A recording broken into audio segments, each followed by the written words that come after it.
Good afternoon and shalom from a little coffee and a lot of Yahuah. A fresh cuppa coffee and a little warm thing because it was getting a bit chilly here. And we're ready for number 2. The second part of Brit Milah. Just to recap shortly, Abba made a covenant with Avraham, and he made a covenant with Yitzhak, and he did not make a covenant with Ishmael. And the covenant is that he will make him a great nation, or the father of many nations, and Ishmael will only be blessed by being the father of a great nation. The covenant sign had to be walking in Torah, be perfect before Yahuah. Therefore, Avram had to show fruit first, which he had done. And therefore he was able to go into the covenant with Abba. And the sign or the token of the covenant, the Avrahamic Covenant, is Brit Milah or circumcision. Rather, I should say, covenant circumcision. So, the New Testament or the renewed covenant, we have to look at there's so many things in Christianity taught. When I was a Christian, and I was one for more than 40 years, I was of belief that we do not have to be circumcised because we are now being immersed. Or actually, baptized, not immersed, because we didn't do immersion, it was the sprinkling. Many people believe that the immersion or baptism is what replaced it. They would say that it's not necessary anymore because that is for the Jews and for the Old Testament. There are so many wormwood out there. It's just best to go back to Scripture to find out what is the truth and what does Abba want of us. I also need to address the issue that Christians will say, yes, but Shaul and Kepha, or Paul and Peter, did not agree on circumcision, which is also an outright lie. We will look at that as well, because we need to understand and have clarity that when we read Abba's word, we know what is the truth. And ultimately, it is Abba's word that we must follow and obey, not man's teachings. You don't even have to listen to me. If you just read his word, pray, obey, you will get it. That's the way Abba operates. Through our obedience to him, he will give you the truth. But sometimes people just need a bit of a connecting of the dots. That's what I'm trying to do. I'm not trying to be your teacher. I'm just trying to help those. We needed help when we came into truth. And there were a couple of brothers who was on this walk for a while. And we listened to them. There was one that we also listened to. And we early understood from Abba that is not the way to go. There are so many traditions in Christianity. There's so many Christians in Judaism. What is the right one? What is the wrong one? There's one way to find out. Study his word. Right, so let's carry on. I don't want to waffle too long because I want to get to Abba's word. So, we're going to read from Acts 15 verse 1. And certain men came down from Yehudah and were teaching the brothers, unless you are circumcised according to the practice of Mosheh, you are unable to be saved. Keep that in mind for a minute. Don't make any judgments. We go to verse 5. And some of the believers who belonged to the sect of the Pharisees rose up, saying, it is necessary to circumcise them and command them to keep the Torah of Mosheh. Now, whoever's listening, some will have certain opinions on it and others will different. Some will get, and others would say, yeah, I told you so. Let's just listen to what Abba's saying. Both these cases are true. You have to be circumcised to be saved. And the reason for that is, Abba's got a redemption plan. And his redemption plan includes his Yahushua, who was the Passover, which includes Yahushua being put on the stake, who died for us, who went into the grave, who rose, who went up to the Shamayim, and then later he gave us his helper, or our helper, I should say. That has been fulfilled. And then we have to do trumpets, atonement, and Sukkot. That is Abba's redemption plan. Without Yahushua being put on the stake, none of the rest would apply. So, what is it saying? Unless you are circumcised, you are unable to be saved. The circumcision allows us to partake in the Pesach. If you're not circumcised, according to Abba's word, you're not allowed to partake in the Pesach. That's why it says, unless you're circumcised, you cannot be saved. You have to be part of Abba's redemption plan.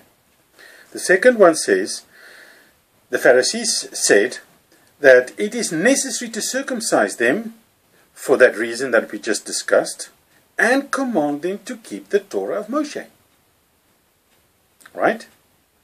That is also true. Because you need to be circumcised to take part in Pesach, and you have to guard the Torah of Mosheh. So now, maybe some of you will think, oh, now I don't know where I am anymore. That's fine. We will discuss it and you'll understand shortly.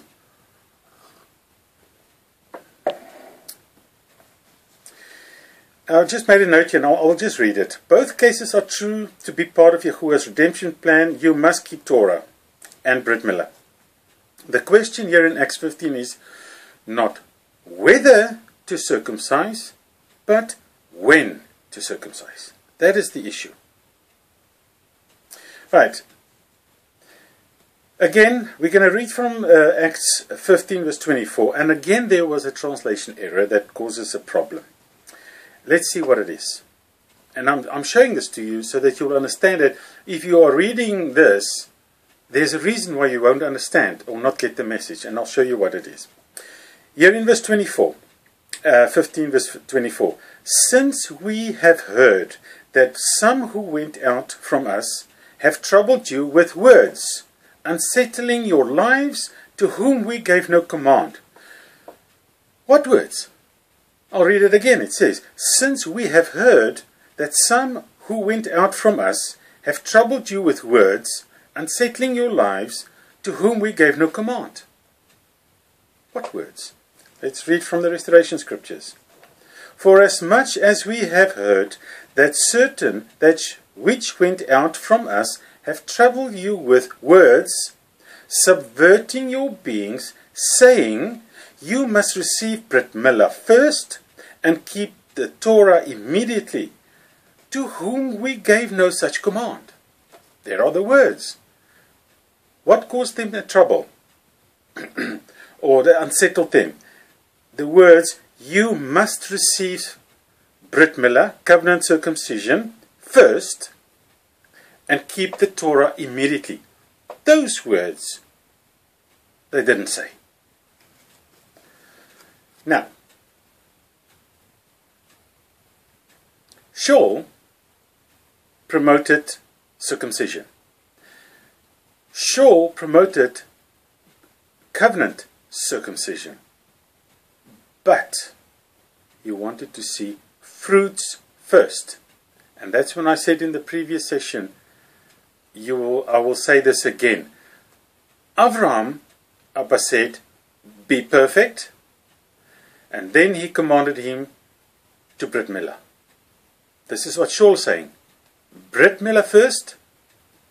I beg your pardon. Fruit first. Then Brit Milah. But Kepha, on the contrary, he said it the other way around. And there you will understand why. And both of them are correct again. And I will explain to you why. Acts 16 verse 1. And he came to Derbe and Lystra, and see, a certain taught one was there named Timothy, the son of a certain Yehudite woman, who believed, but his father was a Greek.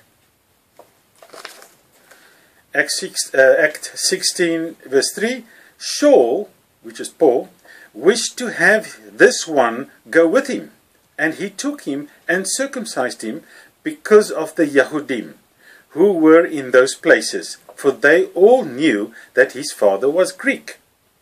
So here we can see that Shaul did insist on circumcision, or covenant circumcision.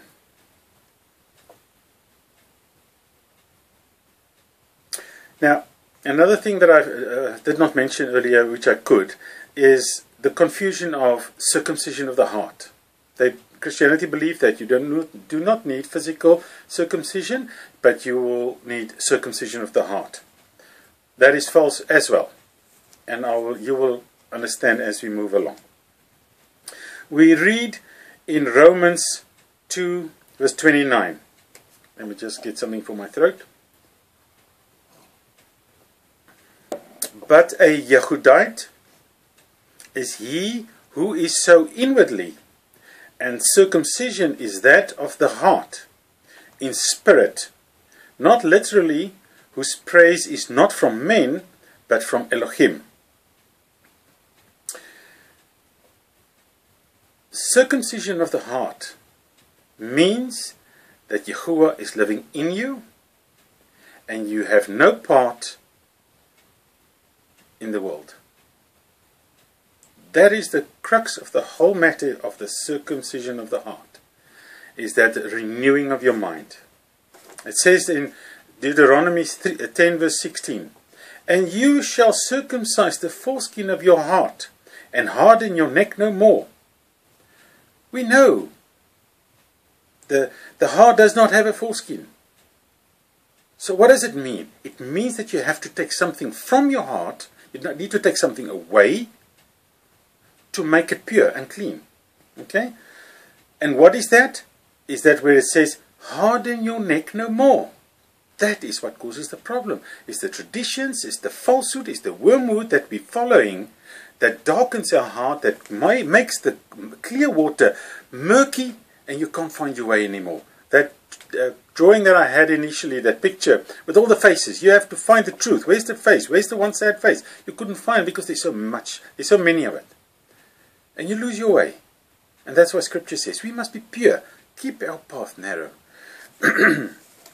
And then we read from Deuteronomy 30 verse 6.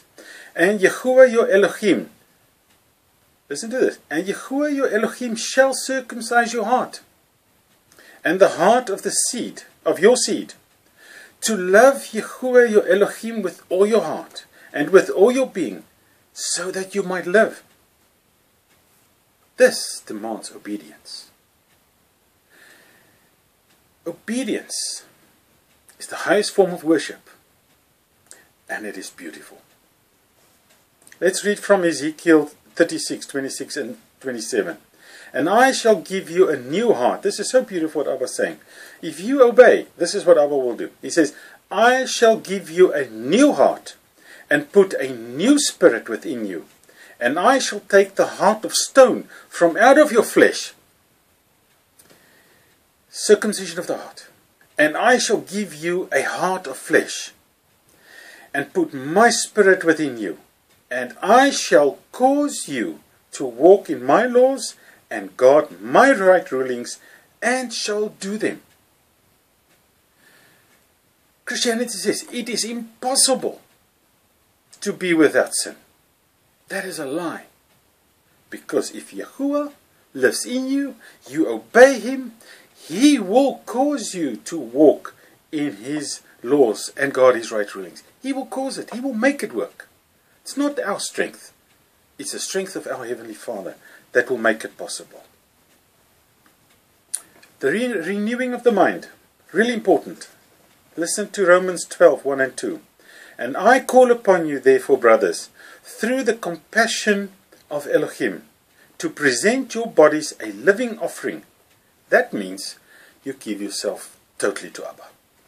Set apart, well-pleasing to Elohim, your reasonable worship. That means that this must be willing from my side and your side to give your body to Abba completely.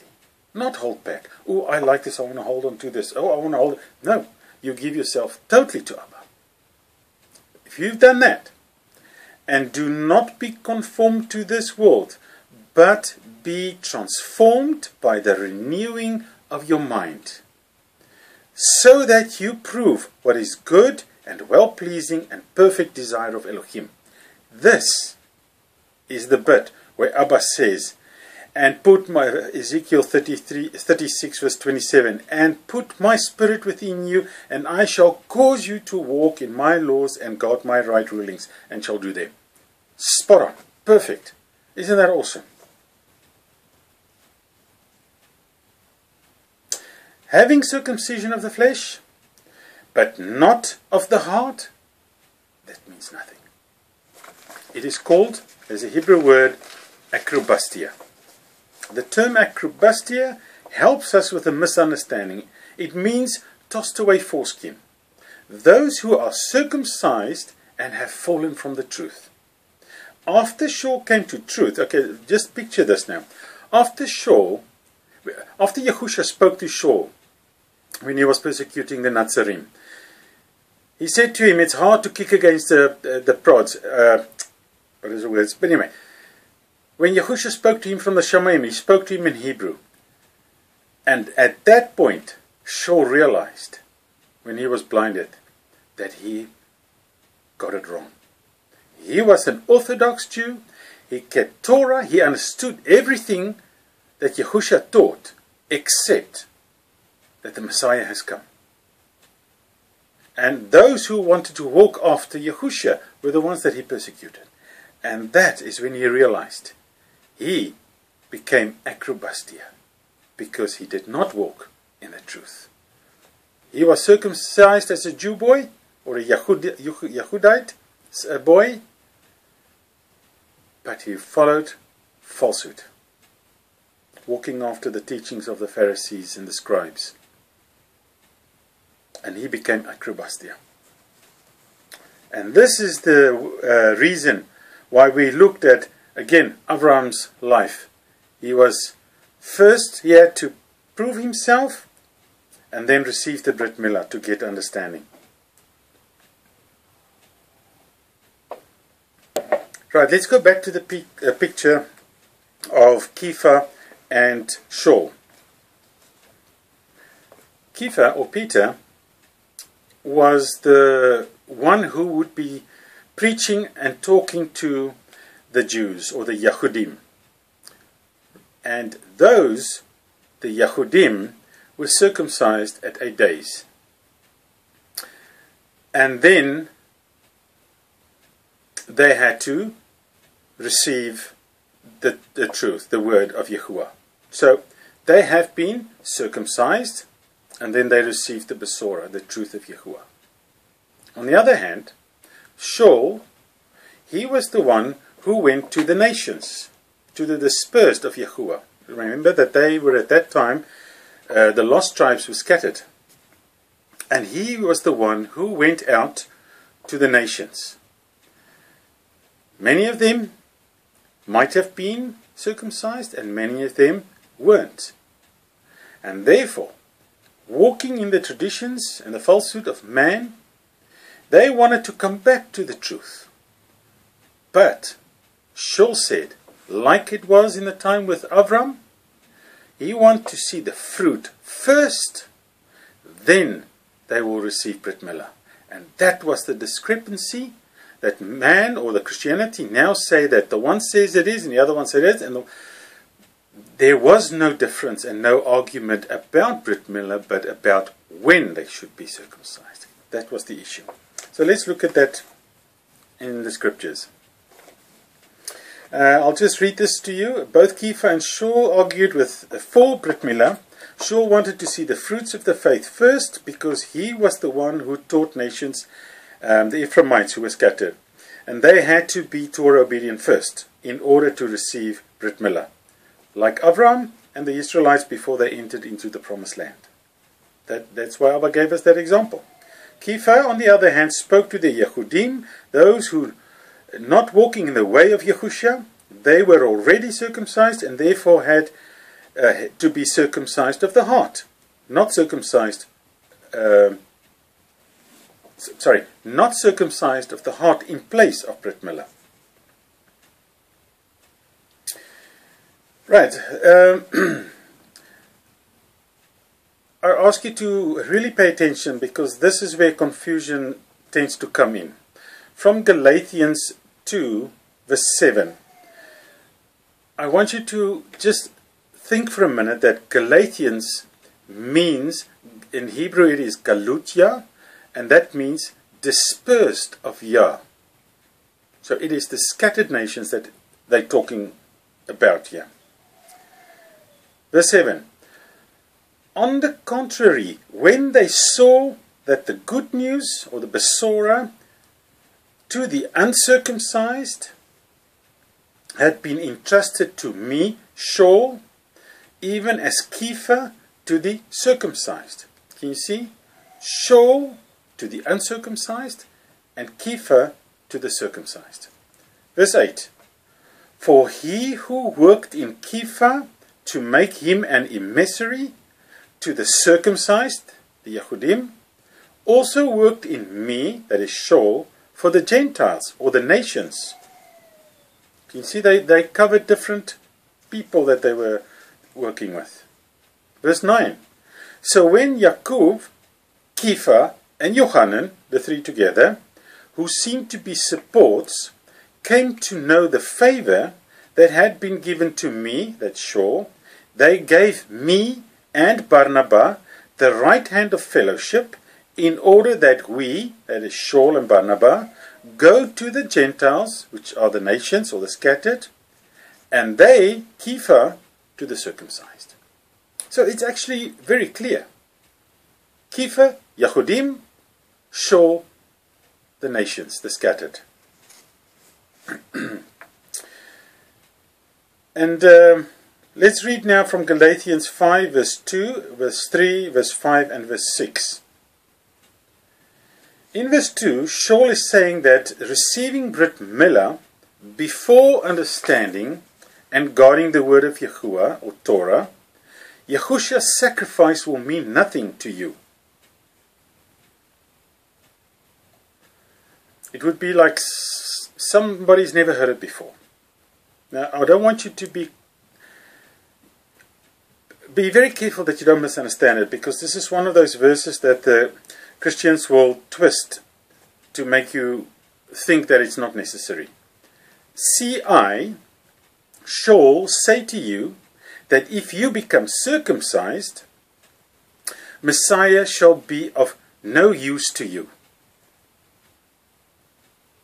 If you are circumcised, you must guard all the Torah, or you will become a Acripture. Verse 3, let's listen to this. And I witness again to every man being circumcised, that he is a debtor to the entire Torah. So what they're saying is that if you are circumcised and you don't follow the Torah, Yahushua means nothing. So the circumcision has got no value, because you have no salvation. It does not mean that circumcision shouldn't be done. It says that you should be circumcised and guard the Torah. Then Yahusha's sacrifice means everything. Then we are saved. Verse 5, it says, for we, in spirit, by belief, eagerly wait for the expectation of righteousness. That means that we who believe, we look forward to obeying the Torah. The expectation of righteousness is, Abba expects us to guard his commands. That's the righteousness. Verse 6. For in Messiah, Yahushua, neither circumcision nor uncircumcision has any strength. It's not the act of being circumcised or not circumcised that means anything. That means nothing. That will not save you. But believe, working through love. Now again, that does not mean we shouldn't be circumcised. I wrote here, it is not the act of being circumcised or not circumcised that gives you salvation, but your love for Yahuah, which is seen in your obedience to Torah. This will result in Brit Milah. What I'm trying to say here is that those who say that circumcision is not necessary is wrong. They've got it wrong. Those who say you have to be circumcised, but they do not guard Torah, are still wrong. What Abba wants us to do is to obey, to come into a covenant with Him. We must guard His word, obey, receive Brit Milah, and guard His commands, and obey. That is what He wants us to do. And the reason for that is Exodus 12:43. And Yahuah said to Mosheh and Aaron, this is the law of Passover. This is the Torah of Passover. No son or stranger is to eat of it. Verse 44. But any servant a man has bought for silver, when you have circumcised him, when you've Brit Milah him, then let him eat of it. Verse 47. All the congregation of Israel are to perform it. Everyone. Remember, Israel means overcoming with Elohim. That will be all those who are going to be with Abba one day. That's all of Israel, overcoming with El. It says here, all the congregation of Israel are to perform Brit Milah. Verse 48. And when a stranger sojourns with you and shall perform the Passover to Yahuah, let all his males be circumcised. And then let him come near and perform it. And he shall be as a native of the land. He shall be as Israel, the sojourner, the stranger. But let no uncircumcised eat of it. There is one Torah for the native born and for the stranger who sojourn amongst you. This is clear. You have to be circumcised, covenant circumcised, and you have to guard the commands. There is no other way. Genesis 17 verse 7 says, And I shall establish my covenant between me and you and your seed after you in their generations for an everlasting covenant to be Elohim to you and your seed after you. This covenant is Brit Milah. Galatians 5 verse 16 says, let me just get us another drink here. Galatians 5 verse 16. And I say, walk in the Spirit, and you shall not accomplish the lust of the flesh.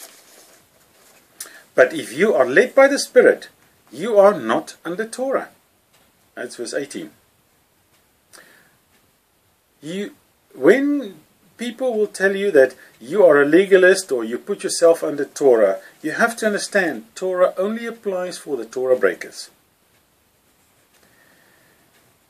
We submit ourselves to Torah, yes, and we guard the word and we keep it, but the law only applies when you break it. I just want to read something to you from 1 Kings. 1 Kings 6.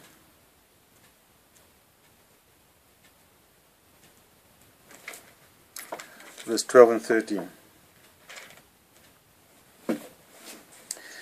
This house which you are building, if you walk in my laws and do my right rulings, and shall guard all my commands, and walk in them, then I shall confirm my word with you, which I spoke to your father David, and shall dwell in the midst of the children of Israel, and not forsake my people Israel.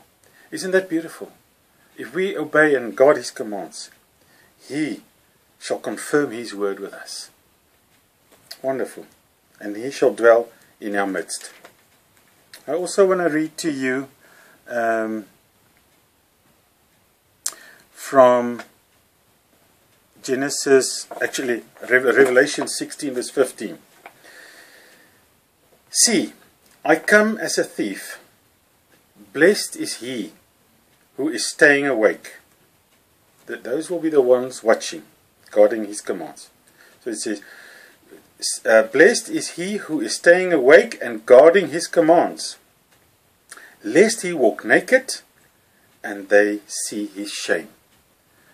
What I was saying is that those who watch will be ready and prepared. But those who are caught out naked, they will be exposed for what they really is, and the people will see his shame, and they will not be saved. And lastly, I want to read to you from Jeremiah 2 verse 21. Jeremiah 2 verse 21. Yet I had planted you a choice vine. All of it is a true seed. How then have you turned before me into the degenerate plant of a strange vine? And I'll leave you with that thought. Baruch Hashem Yahuah. Till next time.